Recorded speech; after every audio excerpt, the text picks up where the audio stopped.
Oke, kalau orang kerja rata-rata berapa kilo, Pak? Kalau orang kerja sih nggak jauh, dia paling 2 kilo 3 kiloan itu 10.000. Kita bersihnya 10.000. Oke, berarti intinya kalau misalnya dari penumpangnya berapa berarti ya? Kalau dari penumpang tergantung, ada yang 15, ada yang itu kalau dia pakai standar 15, tapi kalau yang dia pakai hemat itu kurang lebih 9.000-an. Oh,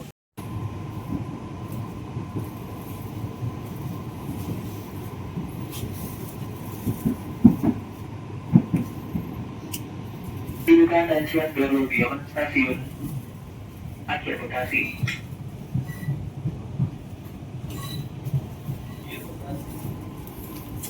Siapa terakhir Bekasi, karena hanya sampai Bekasi ya, turun dicek kembali barang bawaannya. Stasiun berikutnya, Kranji. Di atas beta terakhir. Next station, Kranji.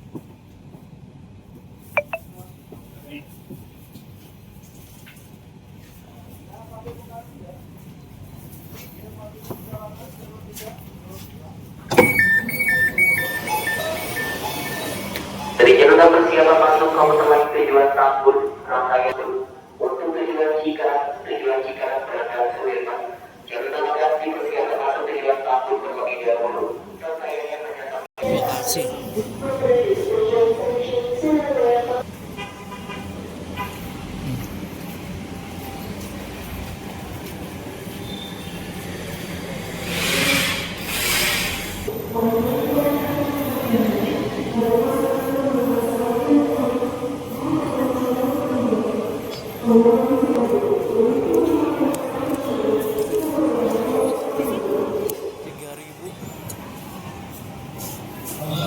Oke, kita turun di Bekasi. Assalamualaikum warahmatullahi wabarakatuh. Apa kabar Sobat Imprat? Semoga dalam keadaan sehat walafiat, panjang umur, rezeki melimpah. Amin amin ya robbal alamin. Saat ini saya sedang berada di stasiun Bekasi. Jalan-jalan di siang hari ini. Habis naik kereta tadi dari arah Duku Atas sampai Bekasi. Tadi tarifnya sekitar berapa ya? 3.500 kalau nggak salah. Ini saya keluar di Bekasi ya. Udah keterangan tuh. Juanda, Jaya Perjuangan, lurus ya. Saya sengaja mampir ke sini, pengen tahu bagaimana kondisi Kota Bekasi terkini setelah ramai ngomong-ngomong soal transportasi di Bekasi itu mahal. Kenapa? Bahkan klaimnya menurut survei itu tertinggi pertama ya di Indonesia. Jadi warga Bekasi harus mengeluarkan ongkos sekitar 1,9 lebih, hampir 2 juta ya, ongkos untuk bepergian, terutama bagi warga Jakarta, warga Bekasi nih. Ya, ongkos harus dikeluarin tuh hampir 2 juta setiap bulannya. Gokil juga ya. Padahal tadi kita lihat bersama tadi saya ketika naik kereta ya, dari komuternya itu sih sendiri sebenarnya murah, hanya 3.000-an gitu kan, 1.500 lah. Tapi ongkos komuternya ini, tapi untuk menuju ke sini itu yang menyebabkan kenapa kondisi biaya transportasi di Bekasi itu mahal. Saya pengen tahu nih. Saya kebetulan persis berada di stasiun Bekasi. Ini jangkauannya ini di depan stasiun Bekasi ya. Tuh. Nah, jauh dari stasiun Bekasi. Kondisinya emang ini banget ya, crowded ya di sini ya. Di sini banyak angkot juga dan banyak juga ojol di sini. Gitu ya. Tapi memang ya begini crowded ya. Banyak aktivitas warga di sini lalu lalang ya, yang mau kerja, yang mau jalan-jalan, yang mau ke orang tua, ke rumah teman segala macam. Di sini jadi pusat kegiatan masyarakat untuk naik turun. Sebagai informasi, mahalnya ongkos di Bekasi ini menjadi concern Gubernur Deddy Mulyadi juga nih, gitu ya. Akhirnya Deddy Mulyadi juga bercerita beberapa hari lalu soal mahalnya ongkos di Bekasi. Nah, salah satu alasannya adalah memang komuter ya atau transportasi publik dari mungkin dari rumah sampai ke stasiun itu memang masih susah ya, masih belum terintegrasi ini seperti itu. Saya jadi penasaran nih, nanya ke Abang Gojek kali ya, kira-kira sebenarnya orang-orang yang dari rumah sampai ke stasiun ini ongkosnya berapa sih sebetulnya? Kalau ini kan Bekasi kota ya. Nah, orang-orang yang naik kereta itu kan nggak semuanya dari Bekasi kota juga, tapi itu dari pinggiran Bekasi gitu ya, misalnya di kabupaten. Nah, saya jadi penasaran nih, pengen tahu aja sih kira-kira berapa sih sebetulnya kalau misalnya untuk penumpang tuh ke stasiun Bekasi itu, jadi penasaran gitu kan, karena belum ada transportasi publik gitu ya dari sekitaran rumah ya sampai ke stasiun itu yang menyebabkan ongkosnya lebih mahal gitu kan. Jadi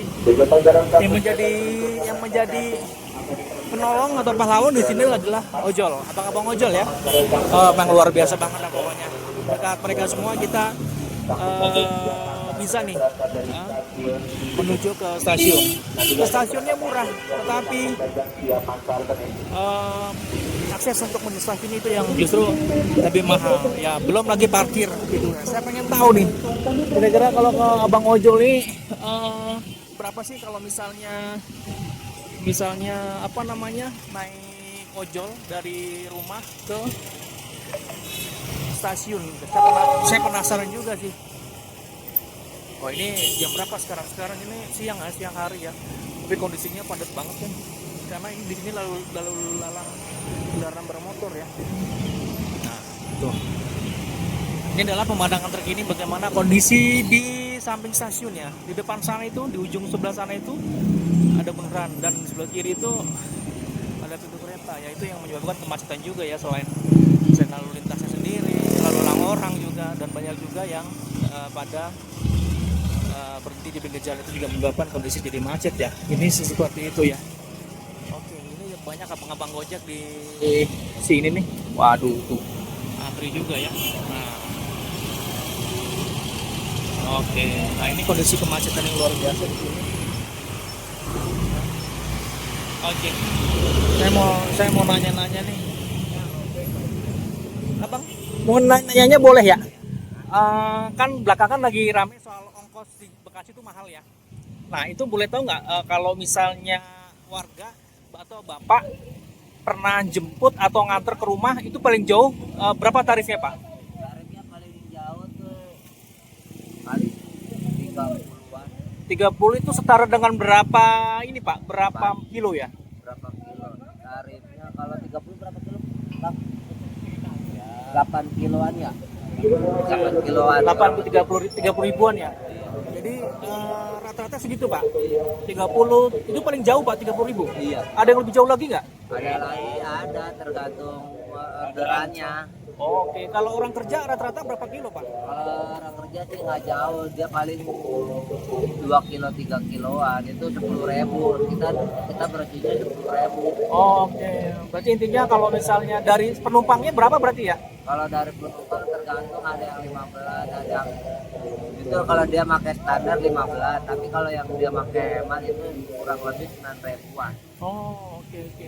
Kalau ke abangnya sih nggak dapat banyak ya, tapi dari kenaikan cas itu malah gede ya. Iya. Oke, jadi rata-rata kalau bagi penumpang kena cas itu sekitar 15 sampai 20 Pak ya, untuk jarak 2 kiloan. Kurang lebih begitu, Pak. 9.000-an dia kena, kalau yang hemat 9.000-an. Oh, tergantung promo juga ya. Iya. Kalau lagi promo, kalau kayak saya gini jarak 2 kilo, saya dapat berapa? 10.000. Kalau bagi customer tuh 9.000, tapi ke drivernya 10.000. Oh, oke. 10.400. Oke, jadi rata-rata kalau jam pagi customer itu bayar berapa, Pak? Kalau jarak 2 kilo? Itu 9.000 dia kalau yang pakai paket hemat ya kan, aplikasi hemat. Tapi kalau yang pakai ini kan tergantung, ada yang 13, ada yang tergantung ya. Oke. Tapi kalau yang jarak terjauh jarang ya, Pak ya? jarang, dia Yang paling jarak dekat aja gitu. Oke. Berarti kisaran 10.000, 15.000 paling gitu ya, Pak ya. Baik, dengan Pak siapa nih? Asep, Pak siapa? Udah lama Pak di sini, Pak? alhamdulillah dari tadi jam 7. Nah, Bapak di sini sudah berapa tahun, Pak? Di sini 2 tahunan. 2 tahunan ya. Oke. Bapak juga mengalami yang sama, Pak. Maksudnya jemput penumpang, jemput customer ke stasiun itu dengan tarif promo juga, Pak. Jadi 15 atau 10.000 gitu ya. Sama. Kalau terjauhnya berapa ribu, Pak? paling ya 10.000-an lah. 10.000-an Pak ya. Pak biasanya dari mana sih Pak kalau jemput customer tuh? Kalau dari dari stasiun sini ke mana gitu Pak misalnya? Ya paling dekat ya paling Giant, Giant. Terjauhnya Pak? Pakuwong. Kalau jauhnya paling tergantung orderan sih bang. Oke. Biasanya paling jauh mana? Kayak Babelan gitu? Kalau Babelan kadang-kadang ya nggak dapat, kadang-kadang kalau kita lagi malas kita cancel udah gitu. Oh, aja. berarti rata-rata lebih banyak di kota sini aja ya Pak ya? Iya. Oke. Itulah tadi wawancara saya dengan abang-abang ojol gitu kan, yang sudah lama mangkal di sini, terutama di stasiun Bekasi ya, gitu ya. Bahwa sebetulnya mereka ini melayani jarak-jarak pendek ya, sekitaran 2 sampai dengan 3 kilo ya, gitu kan. Jadi dengan tarif itu rata-rata sih customer itu menggunakan tarif promo ya, bahkan hanya 9.000 gitu kan. Jadi kalau dipukul rata dengan jarak 2 kiloan gitu kan, banyak pengguna itu dikenakan tarif sekitar segitu, di angka 9 sampai dengan 10.000 atau bahkan 15.000, tergantung lah ya, tergantung promo atau tidak gitu kan. Nah kalau kita pukul rata 10.000 lalu naik kereta tadi, kalau saya lihat sampai Duku Atas misalnya 1.500, ya berarti sebetulnya sekali jalan 20.000-an, belum nanti di Duku Atas nyambung lagi Transjakarta, artinya memang cukup lumayan juga ya. Nah seperti diketahui, Gubernur Jawa Barat Deddy Mulyadi mengatakan bahwa untuk transportasi massal ini menjadi concern nanti di tahun 2027. Nah, karena ongkos di Bekasi ini tertinggi ya, di Bekasi, jadi Deddy Mulyadi angkat bicara soal ini dan sempat mengatakan bahwa nanti akan difokuskan untuk transportasi massal di sekitaran Bekasi ini, salah satunya agar paling tidak masyarakat mudah lah ya aksesnya untuk menuju ke stasiun, paling tidak begitu. Jadi akses transportasi publik itu benar-benar harus dikonsentrasikan. Tapi memang di tahun ini Gubernur Jawa Barat ini, Kang Deddy Mulyadi ini sepertinya belum fokus, karena masih fokus ke infrastruktur dasar ya, kayak jalan gitu kan, termasuk untuk normalisasi kali gitu kan. Saya tahu Deddy ini lagi masih banget melakukan normalisasi kali agar paling tidak banjir itu berkurang ya. Nah untuk tahun ini seperti itu, dan nanti akan mulai difokuskan di tahun 2026 gitu kan, dan nanti berjalan di tahun berikutnya. Jadi seperti itu. Tapi kalau kita bicara mendesak ya pasti mendesak, kayak kita lihat aja nih gitu ya, banyaknya pengguna gitu kan, komuter menggunakan sebagai alat transportasi menuju ke lokasi kerja, itu penting di percepat ya gitu kan. Jadi dibayangin aja kalau gaji UMR sementara biaya ongkosnya itu sebulan itu bisa hampir 2 juta ya guys. Kasian juga sih sebetulnya. Mungkin kalau yang gajinya sudah double digit mungkin tidak terlalu jadi masalah ya, tapi masalahnya adalah gaji UMR ya kan, ongkosnya hampir 2 juta, belum jajan, belum makan. Nah, harus tuh ya. Kurang lebih begitu. Dan beginilah kondisi terkini dari sekitaran Bekasi ya. Bekasi itu tepatnya di samping stasiun nih, stasiun Bekasi Kota nih. Nah, ini kondisinya. Di sini banyak juga yang pesennya kayak bajai gitu, banyak juga ya di sini. Nah, terus ada Bang Ojol gitu ya. Tapi banyak juga yang bawa sepeda motor ya. Sebenarnya juga banyak juga di sini yang pada parkir di sini. Jadi masyarakat banyak yang menggunakan transportasi massal seperti komuter lain, tetapi mereka di rumah itu ada yang menggunakan ojol, ada yang parkir sepeda motornya itu di lokasi parkiran itu, ada juga yang naik angkot kali ya, ada atau taksi, karena ada juga taksi di situ, gitu ya. Oke, saya juga penasaran nih, kalau masyarakat sini yang biasa menggunakan ojol ada nggak ya? Saya penasaran nih. Jadi kalau abang ini kayaknya dia mau pulang kampung nih. Saya nggak bisa bayar sih, harus cari orang kerja di sini nih posisinya. Ini posisinya adem ya, jadi nggak terlalu panas, jadi posisinya Satu meter siap pasar Senen berikutnya berangkat dari stasiun Jatinegara. Nantinya bergantian akan dipersiapkan masuk di jalur 4. Pemberangkatan pukul 11.20 menit. Jalur 7 bersiap masuk Manggarai Angkut berikutnya jalur 7. Pemberangkatan Bekasi pukul 11.11 menit.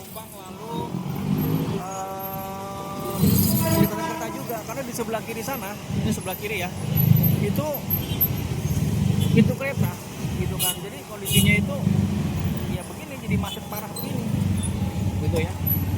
Itu ada naik turun penumpang di sini gitu ya. Jadi ya kondisi jadi menyebabkan kemacetan. Nah di sini juga nggak pantau juga nih di sub, itu nggak kelihatan di sini nih. Aduh, abang di sub kemana ya? Kalau ada abang di sub paling tidak ya agak rapi-rapi dikit lah gitu ya. Itu tapi sebentar doang sih, cuma menurunkan aja. Tapi memang perlu ya kan, apa sih ya namanya, shelter kali ya, kalau bisa dikatakan shelter ya, biar nggak numpuk gitu loh kemacetan di sini gitu ya.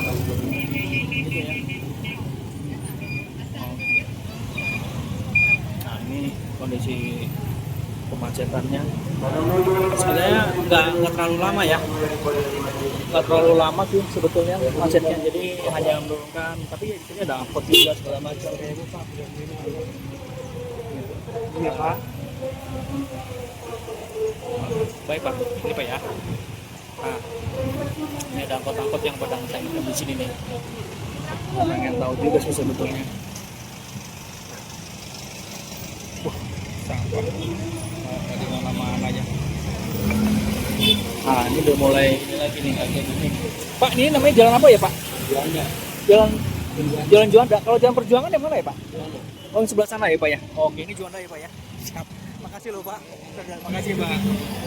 Oke, ini kita lihat penampakan terkininya dari jalan Juanda. Sebagai informasi, Juanda itu dari arah Jakarta ya, dari sana tuh Jakarta sebetulnya. Dari Jakarta, dari arah Sumarekon, dan ini ke arah Kabupaten Bekasi sebelah sana tuh, ke arah Kabupaten Bekasi, dan Perjuangan tuh kiri. Nah ini yang kadang-kadang suka menimbulkan kemacetan di sebelah sini nih.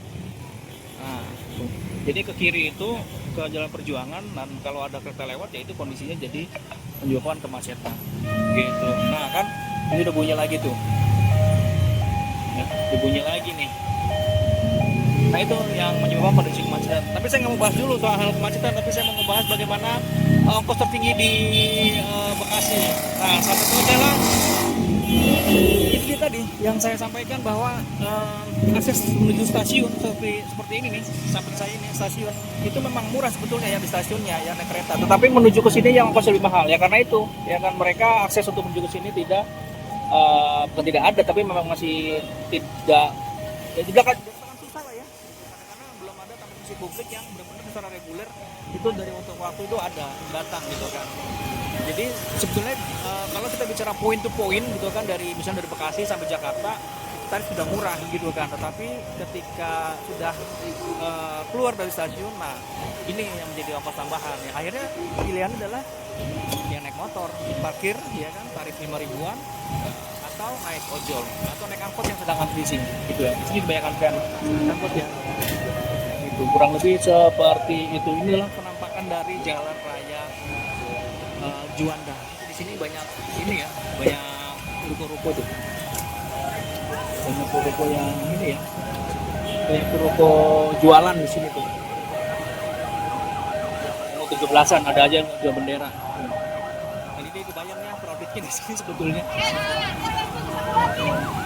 Ya mudah-mudahan ini menjadi concern juga ya, jadi concern Gubernur Jawa Barat KDM untuk segera membenahi, termasuk wali kotanya di sini ya, sesuai dengan komitmennya yang disampaikan di media ya kan, bahwa akan mencoba untuk fokus menghidupkan kembali ya jalur-jalur strategis untuk mobil stasiun ya, pertama seperti itu. Ya, karena ya kasihan juga kalau misalnya gaji UMR dipotong untuk ya transportasi 2 jutaan, waduh rempong banget ya. Oke, baik Sobat Infra, sementara sampai sini dulu update bagaimana kondisi Bekasi, tepatnya di stasiun Bekasi ini, untuk melihat seperti apa kemacetan, termasuk tadi sedikit wawancara ke Abang Ojol ya kan, sebenarnya ongkos yang dikeluarkan oleh masyarakat Bekasi yang akan bekerja itu berapa sih gitu. Nah, kalau bagi Sobat Infra yang menginginkan